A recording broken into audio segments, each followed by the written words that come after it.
Green Acres. Things are going to work out the way they're going to work out.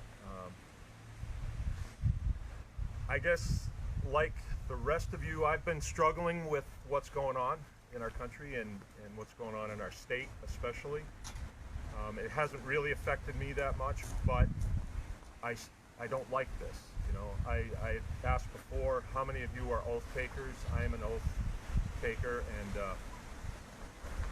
I don't like my Constitution being trampled, even if it doesn't affect me. I don't like that. And so I spend a lot of time here by myself, working and thinking, and like, what are we going to do, and what can we do? And I wound up going through the Bill of Rights, and I started right at the First Amendment, and pretty obvious that we're not being allowed to assemble. We're being asked to not assemble. We're being asked to stay 6 feet apart and put a muzzle on your face. I don't know about you guys, but I can't communicate with people if they have a muzzle on. I don't even like to communicate with people. It's like having a prison wall in between us.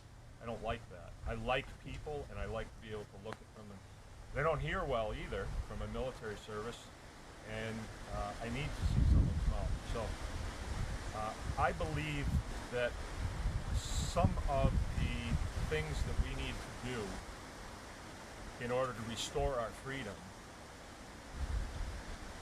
is to read our Constitution and then do what they're trying to make us not do, regardless of what they say, because our Constitution is the supreme law of the land. They say you can't congregate, I'm congregating. They say I can't go to church, I'm going to church. They say I can't go to a tavern, I'm going to a tavern. What happens when people congregate? Sometimes people are at a tavern and they have a great idea and they say, let's go throw that stupid tea in the harbor. And what do we have happen? We have things happen, right? So that's why they want to keep us apart. It's like a prison. You want to keep your prisoners separated so they can't organize. They can't organize. So I think what we have to do is organize, come together, discuss these things. Second Amendment, we need to be armed up. We need to be. That is our responsibility, to be armed up. It's not about, target shooting or deer hunting or anything like that. It's to present a united front that our oppressors, our tyrannical elected officials will look at and say, we better not, because they're getting angry. Because we're legion. They're just a few. Today we're just a few, but the way things dropped in place, I contacted Katherine Monday morning, and I got a response the next day in the morning. It actually came in the afternoon, but like being over 50, I don't text much. And I thought, this is one of those things, this is kind of a God thing, because you're in high demand right now. And you were able to come and meet with us. So I don't want to take up any more time. You're pressed for time. Unfortunately, yes. I really appreciate you coming. If you guys haven't heard her videos that she's putting out, you guys need to study those videos and pass them on. We are not all soldiers here, but we all have a specialty. There is something that we can all do, and I think this is almost a call to specialty. I don't want to say call to arms, because nowadays that might get you picked up for planning to do something, right? Sure will. But I think that was planned, because they're getting desperate. They are getting desperate, but they get dangerous when they're desperate. But Well, I'd say even more dangerous than that is when you have people that are targets because they're in a militia and they own firearms and they do training exercises and they like to exercise their rights and they like to read the Constitution. They show up to different rallies all across the state to protect people like me from dangers and threats that are out there. Then they're put on a watch list. And then basically, then we're going to be able to have this really shady probable cause to be able to get a warrant, which we're not going to show you, by the way, when we show up at a gas station at night and pick you up and your brother and your wife and take the vehicle so your wife and children can't get home. And then while we're doing that, we'll have another team that's over at your house ransacking it and going through and breaking your doors and confiscating all of your guns. And oh, you have a 13-year-old daughter at home? Yeah, we'll tell you that we won't do anything until you get there, but we're going to make sure that we're having a male officer frisk her and put her in handcuffs and everything before you get there. That's what's happening. So you do have to read the Constitution. You have to know your rights because you're not going to see it coming. I mean, they're already trying to do things to us. Sure. So, in fact, when House Bill 5672 came out, that was the one they're saying is a good bill to stop employers from trying to force you to be microchipped as a condition of employment. Our Republicans in the House of Representatives didn't like that I started doing videos and explaining to people what's in that bill. And so they all, whether it's Michelle Hoytenga or Jack O'Malley or quite a few of the other ones that are on Facebook being the advocates for freedom, they were trying to get people to question me and my credentials instead of actually talking about the language of those bills. Because why be responsible for something? So, especially when 104 legislators out of 110 voted in favor of it. 2 voted against it because they thought employers should actually be able to microchip you. And those are Republicans, by the way. So it's all around us. I mean, the thing with the plot to kidnap the governor, I mean, that was a violation of Fourth Amendment at the very least. And Second Amendment, to have all of their entire firearms confiscated. So I guess, the wife and the children don't need a way to protect themselves while dad's hauled all the way up to the other side of the state and locked in a jail, pending any kind of hearings. It's getting real out there. So, I guess just so I have a frame of reference, how many of you know who I am or what my context and what I've been doing? Okay, most people. Okay. I should probably start then, at least for the few that didn't raise your hand, to tell you a little bit at least. My name's Katherine Henry. The handsome dude that came with me is Mike Henry. And we have kid number 2 and kid number 4 that's, I guess, in the car. I don't know. They got out. No, I don't see him.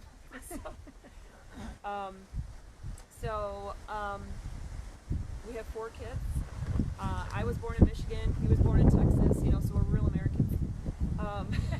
These are the most American states on the planet. And we, man, I don't even know what to say. I've been disturbed from day one with what's going on.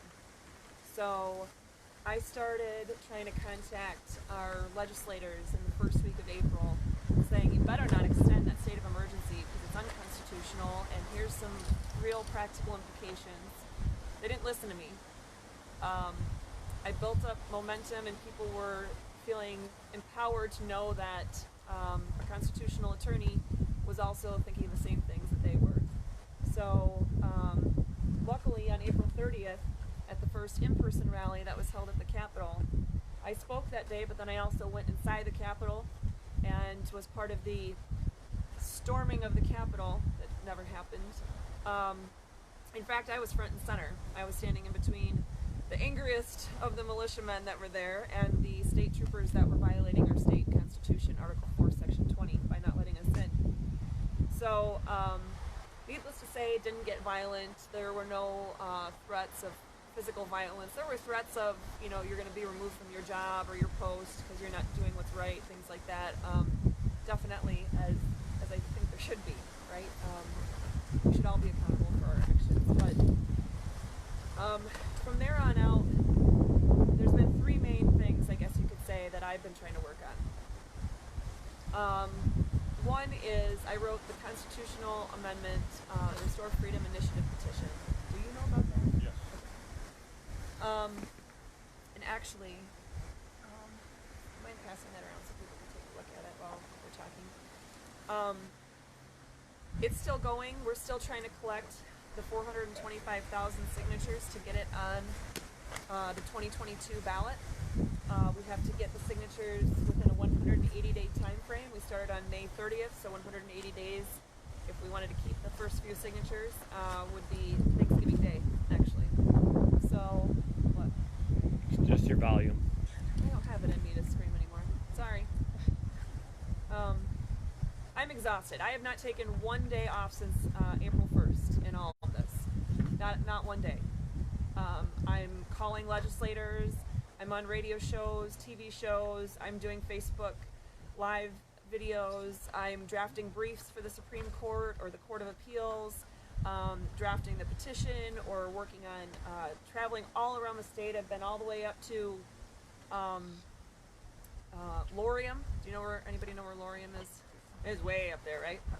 It's past where I was born. I was born in Hancock. So I've been there, Petoskey, Traverse City, Port Huron, and right downtown Detroit.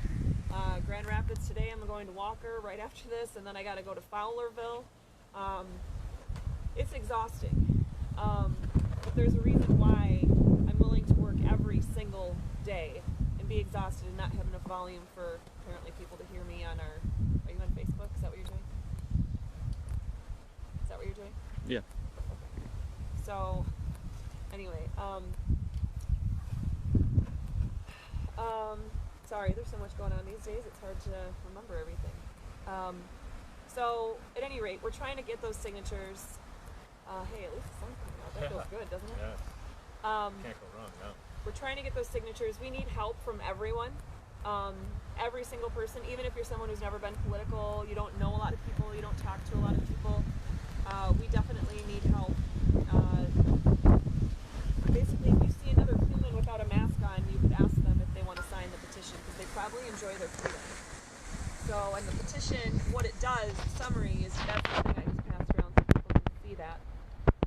So aside from that, like I mentioned, I have not officially been representing any clients yet at the Michigan Court of Appeals or Michigan Supreme Court. I've just been representing the whole Restore Freedom movement and the defending the Constitution of the United States and defending the Michigan Constitution. That's what the title or purpose under which I'm filing all these briefs with the lawsuits that are there. So I filed in the legislature's lawsuit against the governor. There's also that one that actually got the Supreme Court had the hearing on. That was on September 9th.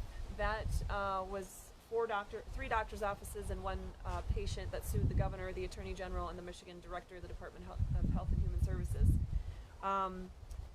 And so, again, I don't represent any of the parties, but I come in, I ask the court to allow me to share my thoughts and whatnot on it. And I was actually granted a very rare opportunity on September 9th to be able to argue in front of the Michigan Supreme Court on the unconstitutionality of these executive orders. And it's hard to describe all that in 5 minutes, though. So that's what they gave me. It was cool to watch. What's that? It was cool to watch. You saw it? Oh, yeah. I was exhausted because that night I stayed up till 5:45 in the morning trying to narrow down what I could say into 5 minutes. So I was basically sleeping with my eyes open at that point. So, especially on a Zoom thing, it's a lot harder to stay engaged when it's all on your computer versus in a courtroom, you know. Yeah. So, at any rate, I'm assuming all of you know about what happened in the Supreme Court on Friday. Yes. Anybody that doesn't know, I guess maybe let me ask that. Okay. And then I'm assuming you guys also heard that on Friday, as soon as the Supreme Court decision came out, what the governor came out saying about that she has at least 21 more days that we have to follow her executive orders. That's not constitutional. It's not legal. It's not a thing. She's making it up.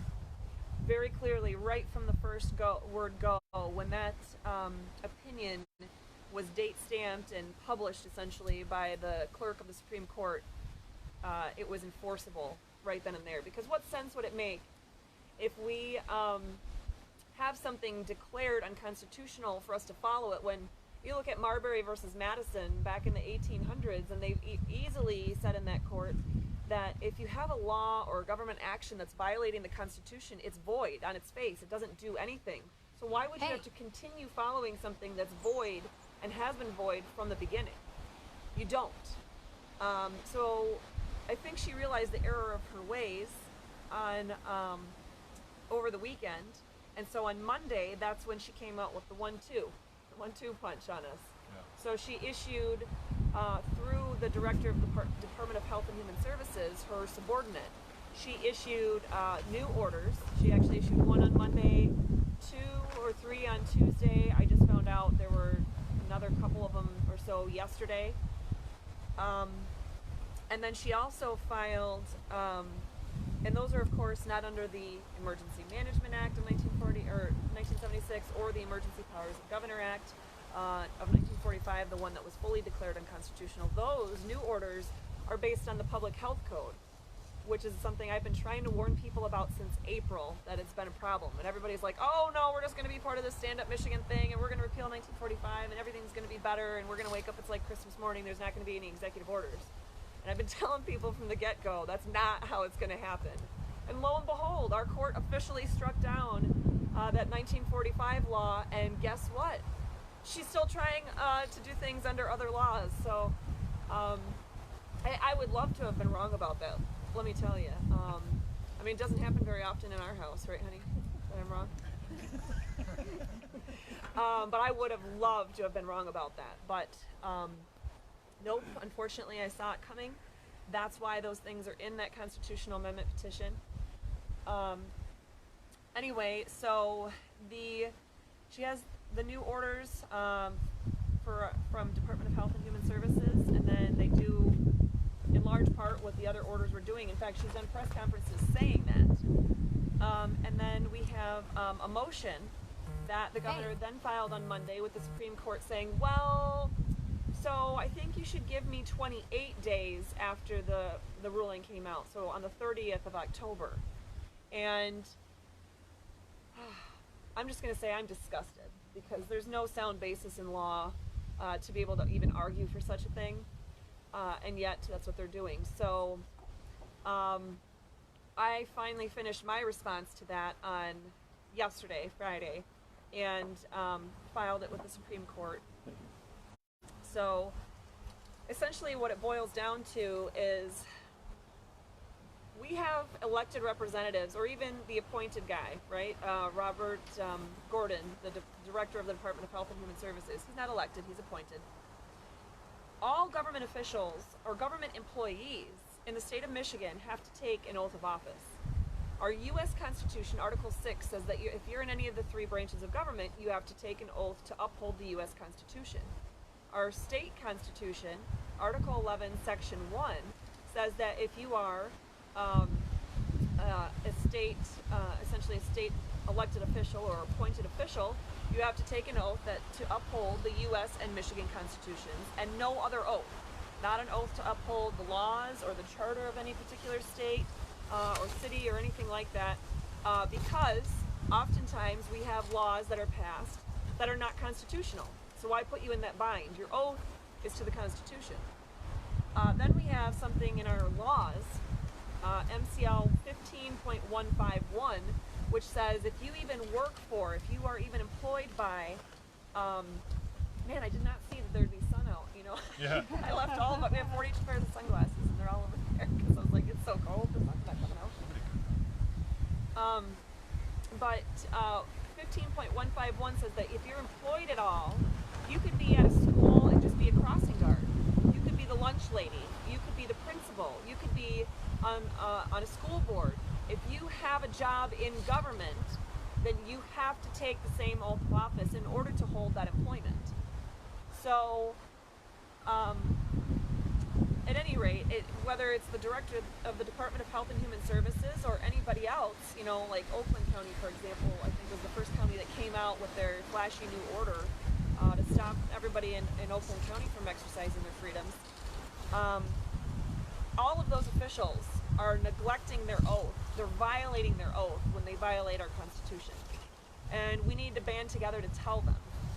We need to spread the word to everyone to contact these officials, whether you live in those areas or not. Contact state reps and senators, yours and others in the state. Contact the governor's office and the director of the Department of Health and Human Services. But keep in mind, these are the very people that she keeps saying, you know, it's the Republicans that are causing the problems and are being so political about things. And yet in every single one of her speeches, she keeps talking about how the Republicans are the problem and the Republicans need to get to work and the Republicans need to take this seriously. In fact, this director of the Department of Health and Human Services made a press release the day he issued his new order, and oh, you're a lifesaver. Thank you. I appreciate that. Now I don't look like I'm trying to hide from you guys. Okay, that's better. Do we look better? You look so much more cheery now. There's a yellow lens that just brightens everything up here. So he actually wrote something how, we have to do this. The governor's orders were declared unconstitutional, so we have to issue these emergency orders are done under the statutes he's using, or they call them emergency orders. We have to do this because the court screwed up. The court invalidated a 75-year-old law on this silly thing called the non-delegation doctrine. Nobody's hardly ever used it. Hasn't been used in 85 years in the United States, federal courts. It hasn't been used ever in the state of Michigan to invalidate a law. And he literally said the anti-government right is just, it's getting popular with the anti-government right. And so this 4-3 court invalidated this perfectly good 75-year-old law. What he's forgetting is, number one, he took an oath of office to uphold the U.S. and Michigan constitutions. And number two, and quite frankly, this one is the one that's kind of upsetting me, is even the most conservative judges on our court, on the Supreme Court, even though they ruled against the 1945 Act, because it is unconstitutional, they went through this whole analysis about, well, it has, we'll talk about this non-delegation doctrine, and they can give her some powers, but they can't give her too many, or it can't be for too long, or we have to have oversight. What they're forgetting is they were addressing the questions tied directly to the Michigan Constitution, and although the U.S. Constitution doesn't have a separation of powers clause or a non-delegation clause, I mean, they're just common sense in Article 1, Article 2, and Article 3 that dole out powers to the different branches. But the Michigan Constitution in Article 4, Section 1, Article 5, Section 1, and Article 6, Section 1, that gives each branch of government their own powers. But we back it up a little bit. Article 3, Section 2 has literally a separation of powers clause and a non-delegation clause, meaning in the United States Constitution, it's a doctrine. It's not something that's spelled out and made obvious. The Michigan Constitution, it's not just a doctrine or a philosophy that we're supposed to follow. It's actual words written in there. It literally says we have a separation of powers. Our powers of government are divided into the 3 branches. And then it has a second sentence that says, no one person exercising the powers of one branch shall exercise the powers of another branch. I don't see how they can apply some sort of test to make it okay to that. It literally says no person can do this. Why do you think you can make up all extra rules and carve-outs and exceptions to make it okay? Not a single person in the executive branch should ever be exercising rulemaking or lawmaking authority over anyone in the state of Michigan, period. Even if you think the United States Constitution allows for some of those situations, our Constitution in the state of Michigan is exceedingly clear. And they didn't even quote the words. They're not even talking about the words of the Constitution in the state of Michigan. They're just talking about all the cases that are happening at the United States level, in the United States Supreme Court. So, under it all, we need to remember that every single person, whether you serve in the military or whether you're on the local school board, even just a teacher or a police officer, or in the public library, you're an employee in the public library. Every single one of us who has worked or volunteered to be in any kind of government capacity took an oath of office in order to do that. And if you didn't, you don't have a right to be in that position. So we need to hold all those people accountable. It doesn't matter how small the office or how big the office. And we all need to remember, we didn't get our rights from the court. The Michigan Supreme Court did not give me any of my freedom. The United States Supreme Court didn't give me any of my freedom. Governor Whitmer, President Trump, the Attorney General Dana Nessel, the legislature, none of them gave me my freedom. God gave me my freedom, and he gave you your freedom, and the government can't just take it away. And, for those people that say, oh, no, we have separation of church and state, it's written right in our Constitution, those words don't even exist in our Constitution, and for a reason. It literally says in our preamble, one of the very reasons we created our entire country's government was to secure the blessings of freedom. In our state constitution, it is the only reason why we created a state government. We, the people of the state of Michigan, grateful to Almighty God for the blessings of freedom and earnestly desiring to secure those blessings for ourselves and our posterity undiminished, do hereby ordain and establish this Constitution. That's it. That's the whole preamble. I don't know how much clearer it can be. The rights are given to us by God, and they are to be exercised undiminished. That means they can't just, it's a time of emergency. Oh, there's a plague.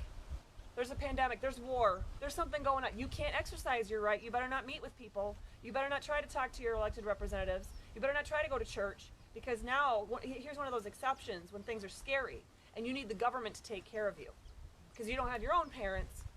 We have to take care of you and tell you what to do, because that's what the United States is all about. That's what they're trying to say. Don't ever let any government official or agency ever tell that to you, because it's not right. And they're derelict in their duty, and they're violating the Constitution. In fact, they're violating federal law. Among other things, 18 U.S.C. Section 241 says if you have two or more people that are conspiring to deny people of their constitutionally protected freedoms, it's a federal crime. It's a felony, punishable by up to 10 years in prison, and if people die because of that, then that's punishable up to death. It's about time we start taking this seriously. So whether it's just, something you saw on the news that people were trying to kidnap the governor, which is not what was happening. Literally, people were trying to figure out how to get her arrested for the crime she is committing. Whether it's, the commission on, I forget what they're called, but the Capitol Commission that makes the rules for being able to be at the state capitol, and how they were entertaining the idea of banning firearms after all the violent protests that the freedom lovers and Second Amendment advocates have been engaged in this year. Whether it's later today, my next event, you guys should follow me down to the Grand Rapids area, is about medical freedom. I believe we're going to be hearing things from people that are advocating against the forced use of masks or inappropriate use of masks, against the forced use of microchipping or of contact tracing, or all these things that they're trying to do right now. So, whether it's any of those things, we need to stick together, we need to help educate each other, we need to encourage each other, and we need to make sure that we know our constitutional freedoms and we don't ever let anybody try to take those away from us. Our state constitution is unique in a lot of ways. One way is, if you look at, who here has ever read our state constitution? Three and a half, four, maybe? Okay. Anybody, don't cheat now, don't open it if you have one with you. What is the first, Article 1? What is Article 1 all about? Any takers? Declaration of Rights. It was not amendments added at the end. It's the very first thing in our state constitution. 27 sections that are declaring our rights. What's even better than that, though, my favorite clause of the whole thing, Article 1, Section 23. Article 1, Section 23 has almost identical language to the 9th Amendment to the U.S. Constitution. Does anybody know what the 9th Amendment to the U.S. Constitution is? It's the one that says, basically, God gave us all our freedoms. We have so many freedoms we couldn't possibly write them all down. But guess what? We have unenumerated freedoms that the government still not only cannot trample upon, the government still has to provide the same protections and privileges for those freedoms as all the other ones that we've enumerated. So what does that mean? Do we need to wait for a court to hand out a decision that says, you have the right to not have to wear a mask when you're in public? No, we don't have to have them write it down that we have the right to breathe fresh air, because if we needed to wait for them to write it down, then we would have enumerated it from the beginning. We intentionally left all of our rights that aren't in there unenumerated, but they're still covered. We still have them. God still gave them to us. So if somebody ever says to you, well, and I've had hundreds of people since April ask me, what's the law that says I don't have to wear a mask? What's the law that says that I don't have to be, they can't contact trace me or microchip me, or, that I can be at this place or that, whatever. Biggest concept of all. Oh, see, I do have children. There's one coming this way. The smallest one. The biggest concept, if I can give you a takeaway at all, is it's twofold. One, all of our freedoms are given to us by any takers? God. Oh man, I know this isn't a huge crowd, but you guys can do so much better than that. God. That's a little better, but okay, in 7 minutes, you guys gotta be ready to really say it. God gave us our freedom. And we, the people, still hold ultimate power. Article 4, Section 4 of our U.S. Constitution guarantees us a Republican form of government.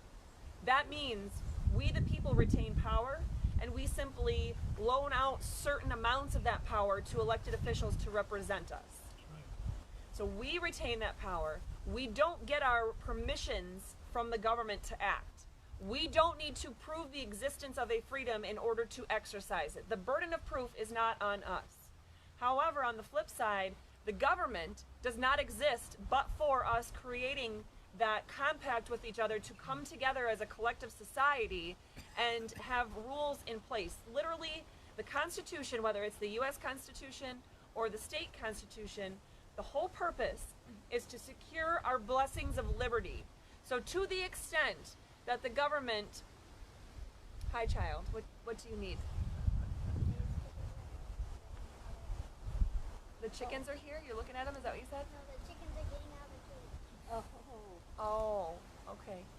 I have a feeling that a few of them have permission slips to do that, Emma. They have permits. Yeah, they got a government permit. Emma, would you like to sit in the freedom chair? Are you sure? Okay. Well, your daddy won't bite you if you sit next to him. Anyway, so we need to remember all these things. People are saying, well, this statute says this. This law says that the director of the Department of Health and Human Services can issue these orders that deny us the right to gather. Well, yeah, MCL 333.2253 does give him the right to do that. Likewise, 333.2453 gives our local health departments the same right to prohibit gatherings for any purpose, the law says. But who gives a crap what the law says if it blatantly violates the Constitution? I mean, our First Amendment rights in the United States Constitution, our Article 1, Section 3, and Article 1, Section 4 rights in our state Constitution, we have the right to peaceably assemble, period. Undiminished, unabridged. They can't change that. So we don't have to even say, well, it's for, we can go to church, but only to have religious, services, and only like at times that would normally be normal, acceptable religious. No. If part of our religion and our freedom of religion is being able to communicate and have fellowship and discussion and not wear masks and to be seen and out and expressing ourselves with each other. If God wants us to be a community, well, then we need to be a community. It's not a community when we're told we can't gather and we're told we have to mask up and that we don't have any choices in that. So we don't have to just be in a church building to exercise our right to freedom of religion. That's not how it works. And if they think that's how it works, they need to show me in the Constitution where it says that, because we don't have, judges don't make laws. And they didn't make the Constitution. We, the people, made the Constitution. So hopefully the two main things I'm able to leave you with today is that no government gave you your freedoms. They can't just take it away. And the government cannot act unless we specifically have given them the authority in our state or federal constitution to do so. If we have not, if they can't show where they have the right to do something, then they don't have it. And I don't care what court said what. I don't care what the case law says, because last I checked, the legislative authority in our country was given to Congress, and the legislative authority in our state was given to our legislature, and on county levels it's the Board of Commissioners or whatever. So no judge can ever tell me that they are able to make the laws and describe for us ways that our freedoms are limited in ways that our Constitution does not allow them to be limited. So, with that being said, I guess I should probably ask if you have any questions because I realize my time's already well over here. Holy cow. I can We have listen plenty for of another hour easy. Yeah, we have. You plenty guys of can time. follow me down to Walker. But we need solutions. Like when you started off by telling us about how they had picked these guys up and separated families, confiscated their stuff, and what that does is that puts fear in everybody when you hear that, because you It think should. they're going to do that to me. They are. And so that's why they did it, because fear is an emotion that once we're fearful, we're easily manipulated. Well, I'll take my flag down because I don't want to be the next guy picked up. Oh, but Second Timothy says that God did not give us the spirit of fear. He gave us the spirit of power and of love and of a sound mind. So what we need to do is take that that thing that should make us afraid and instead wake us up enough to realize we do need to take the action steps. So number one, long term, we need to sign this petition. We need to get it on the ballot for 2022, because although no one wants to wait till 2022, no one that's complaining to me about that taking too long has ever had any alternative as to how this is going to get done quicker. Okay. So the other thing we need to do is, like I said, educate yourselves, educate your family, your friends, the people at the grocery store and the gas station and the library, on your kids' sports teams if they're even playing sports. You need to educate everyone you can. Hand out copies of the Constitution if you have them. Now, our state Constitution, you have to be careful because the most recent version is actually, I think they came out with that January 2019 because we had some amendments to our state Constitution that were passed in November 2018. And unlike our U.S. Constitution, where the amendments get added at the back, our state Constitution, the amendments that have passed so far are actually just integrations or changes into the remainder of the Constitution. So, but you can find the most recent version of our state Constitution and our United States Constitution right on my website, restorefreedomkh.com. Share those links with people. Help spread the word. Read the briefs that I've been putting on there that I've been filing with the Supreme Court.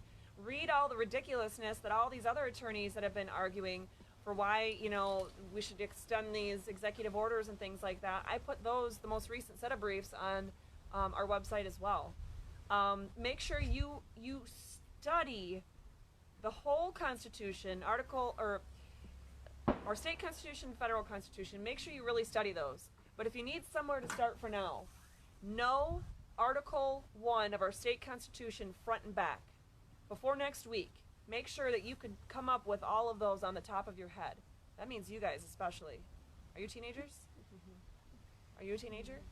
Okay, well, I have 3 teenagers, and the biggest impact that you can make in your own life is knowing and learning. Now, I don't know you guys, but I know that 99.9% of all teenagers already think they do know everything. Right, parents? Yeah. But as long as you know your constitutionally protected God-given freedoms, then you'll be leaps and bounds ahead of every other adult, basically, that's on our planet right now. So make sure that if you're only going to really study one thing right now, it's Article 1 of our state Constitution. And I would say the first through the first 14 amendments of our United States Constitution. If you're only going to study one little chunk of our United States Constitution, study that. Well, and Article 6. That's super important. Article 6 has the Supremacy Clause. Article 6 has the Oath of Office. Article 6 has one more great thing that I can't remember off the top of my head, but so make sure that you are weaponizing yourself with those pieces, with that knowledge. And quite frankly, if you've if you've been thinking about purchasing another firearm, or whether you should stock up on ammunition, or whether you need whatever, go ahead and do it, because things might get ugly real quick here. And although I would much rather change things through things like this constitutional amendment and fighting the cases in court and doing all that, be prepared, because this is we're seeing things like none other. I mean, this is back in the days where we created our country in the first place, the things that are happening so egregiously to us. So we need to be prepared, and we need to also, in general, but we also need to be prepared that we might lose friends over this. We might lose business acquaintances, or things like that, because people don't like to hear a lot of what's being said, right? People don't like to hear the truth. They don't like to hear that most of our government is actually not doing their job. So if we had anybody that on May 1st, whether it's my own state rep, whether it's the Speaker of the House or the Senate Majority Leader, if any of them had stood on the steps of the Capitol where I had stood just the day before, and they had said, you know what, there's no more executive orders, you're free. They're not legal anymore. Go about your business. That's all that it would have taken for the people of Michigan to realize that they don't have to wait for a court to sort it out. But instead, what did they do? Well, the Senate Majority Leader and the Speaker of the House sent out tweets and did press conferences and all that saying, well, we voted to sue them. We're going to be your saviors. We're going to fix this. And you just need to wait for the courts to sort it all out. No. No, we don't. We don't. So, at any rate, are there any super urgent questions? Because my mouth has already gotten me 20 minutes late to... I would just like to thank you for what you've done. I've been following you since April. Oh. And it's just, I'm glad somebody's standing up. Well, I'm sitting right now. Well, but you know what I mean. So what was the basis for this Mr. Gordon to go ahead and follow through with the governor's There's no orders? basis. What was He's his basis? using the public health code. His specific statute is 333.2253, but it does not allow for the masks. That's what I was Hey. getting It does to. not allow for any of the closing of businesses. The only three things that allows, the only same three things that the sister version, the 333.2453, that allows the local health departments to make these orders, Yes. the only things that they are allowed to do are threefold. One, to prohibit the gathering of people for any purpose, which is blatantly unconstitutional, so we won't even go there. The second thing is that they can ensure the continuity or continuation of essential public health services. Providing masks to those who are vulnerable or immunocompromised or elderly, that would be a public health service. Providing educational topics, webinars or whatnot to people to understand how to, some of the best practices for reducing the spread of COVID-19, that would be an essential public health service. Providing mental health care treatment and screening in increased amounts given all the stress that our state and our country are under, that would be an essential public health service. Making sure routine care, dental and physical routine care, spiritual, routine care is allowed and is followed through upon. Those would be essential public health services. Requiring people to wear a mask, requiring people to be, at half capacity in their restaurant, or if you're in a movie theater, you don't get to open till October 9th. That's not an essential public health service, and by no stretch of the imagination. Doesn't really meet a pandemic type thing, so it's not classified really as a pandemic. Even if it is, even if it's the bubonic plague, the law does not allow them to do any that they're doing with the masks and the social distancing and the contact tracing. The Constitution doesn't either, but the law doesn't. The third and final thing that they're allowed to do is enforce health laws that are already on the books. Somebody show me where it already says in our laws that we have to wear masks, Yeah, it's not there. that we have to be socially distant. The only thing I'm aware of, and I'm really hoping I'm wrong, is that some Republicans, unfortunately, drafted a law that was basically geared towards the reopening of schools and purported to allow the local school districts to make the decisions, but then directed them that they had to base their decisions upon certain things, including that there had to be elements of contact tracing and social distancing and wearing masks and other elements that the CDC has been pushing. So my understanding last I saw that one is that Governor did sign that bill. I just don't remember what the number is off the top of my head. But I want to say it was a bill originally sponsored by Julie Calley of the 87th District. So basically they're just pushing forward more unconstitutional bills, basically. Yes. So, and whatever, I guess, Even Republicans. one last, honestly, I haven't seen one bad bill this whole time come out from a Democrat. Now, I'm not saying they're not there. Yeah. I have not seen one bad bill. The bills that are being pushed and touted as these wonderful bills have been awful. We have bills that are, aimed at preventing microchipping, preventing an employer from requiring you to be microchipped. But the bill says a court can do it. As long as the court requires you to be microchipped like an animal, yeah, that's totally okay. I mean, Jack O'Malley thinks it's totally fine to have people microchips if they're, say, a criminal, and it's the next generation of tethering, he said. Well, I'm so glad that we no longer value the sanctity of the human body and an individual's right to have autonomy over their own body, regardless of whether they've been convicted of a crime or not. But Section 4 of that bill specifically says that you're limited to actual damages. What that means is even if an employer is going to violate your rights and try to require you to be microchipped as a condition of your employment, when you bring them to court and sue them, all you're allowed to do is bring your receipts and prove every single penny that they have cost you by requiring that. And if you're not actually out any money, or maybe you're out $20 because of, you know, whatever, you get your court filing fee, you get your attorney's fees, and then you get whatever you prove is out of pocket. What employer, especially what big employer like Consumers Energy or Ford or one of the hospital health systems, what are they going to care if they have a few lawsuits here and there that are all about actual damages? The attorneys are going to get rich off that. Well, they don't need to get rich off that. I'm not getting rich off the work I'm doing. Everything I've been doing is on donation. So what we need to see in there is punitive damages and statutory damages. Statutory damages is where the legislature says ahead of time, hey, you employers, if you're going to even attempt to do this, we set out ahead of time you're going to have to pay $10,000. As soon as they prove that you've done it, you pay $10,000 or whatever the amount is that the legislature sets in the law. Punitive damages are even bigger, greater, you know, scarier things meant to penalize or ward off anybody even thinking about doing it. Oh, you want to violate the rights of others? Guess what? We're going to stop you from doing that from the beginning, because if you do that, we're going to allow huge awards to be made in the millions against your organization. That's going to stop people. There's a couple other issues with some vaccine bills with, what was the mask bill? I want to say it's House Bill 6134 that says you can, it's being touted as the bill that's going to save us from mask requirements.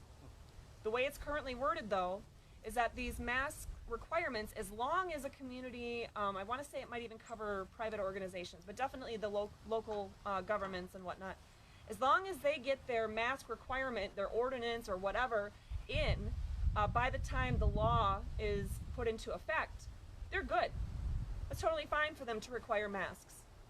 So what does this mean? Well, when it hits the when it hits the governor's desk and it's been passed by the House and the Senate, she could simply wait to sign it and call up all the local counties and say, hey, I see you haven't passed one of these yet. You need to get on that, because as long as you get that in by the date this law goes into effect, then you're good. And then she could be touted as the, bipartisan hero that's working with the legislature on this. I don't care when it goes into effect. Anything that's unconstitutional is unconstitutional, period. And no organization should have the right to require us to wear masks. Exactly. At all. And that's what that bill should be reflected to say. So anyway, yeah, we need to be mindful of those things. Don't just read a summary. Don't even listen to what the news is telling you. Don't listen to what other people that you trust are telling you. Read the bills yourselves. In fact, the 3 bills that are on the top of my head are short enough that I want to say some of them are 2 pages and one of them's 3 pages, and that's double spaced. And that's with the big heading at the top. All on your website? The bills are not on my website. Those are on the legislature's website. Yep. So you just legislature.gov, I believe, or no, Michigan's got to be in there somewhere. If you Google Michigan legislature, it'll take you to the right place. Yeah. Were those all House sponsored or House and Senate? I'm sure there's some in the Senate. I just haven't seen, as far as I can think of, really Senate Bill 858 was the last that came across my radar. Do you ever have the opportunity to argue against those bills? They come up to the legislator? Have I? Yeah. Do you ever get the opportunity? I haven't known about when they're having a hearing Okay. on those. I'd love the opportunity to do that. I'd like you to too. Michigan Township Associations is keeping a pretty good eye on a lot of these bills. And so does MCSSA, Michigan County Social Services. They have a legislative committee that follow a lot of these bills. Of course, Okay. they kind of lean with the government, but Kinda. unfortunately, They do. We The MCSSA does, definitely yes. like constitutional input to any kind of bill like that, that kind of restricts freedoms. So I've already been here an hour, and I'm way past when I'm supposed to go. If you guys have any additional questions, though, I'm just trying to think of the best way. I have gotten probably 2,000 text messages this week, and I've gotten at least as many emails. So I would say if you guys have any questions, try to maybe communicate all together, because there's a good chance I already have a video out there about it, or I have a post or something that has information already out there. And if not, then the next time I do a video, we're going to try to get more and more onto our YouTube channel directly instead of just on the Facebook channel, with Facebook shutting down and closing a lot of accounts from people. So anyway, that's probably going to be the best way to have additional questions answered. Normally I'd say just contact me, but it might be 2-3 weeks before I can even read the message. You're lucky I saw the one I did. But, and if you guys are willing to help us circulate the petition, please do so. You can go to the RestoreFreedomKH.com website. Petition is a whole tab on there. It gives you how to sign up, gives where to get the petitions, everything else like that. If you are willing to help donate, even if it's $5 towards the cause, there's 3 separate ways to donate listed right on that website as well. Resources tab, that's where all those briefs are, the links to the Michigan and U.S. Constitutions, all the other things that we've kind of talked about today. So basically the website is the one-stop shop, because I know that's the one platform that Zuckerberg and the others can't take away. So that's going to be the best source of things for that. So This is great. We got to get you on your way. It's just that we know that things are changing quickly, daily. Things change, and so we'll just have to remain rigidly flexible in what we do. But thanks for the information, and we're behind you. yeah, and we started talking about freedom and getting passionate about our rights, and look, the sun's out, it's warm now. So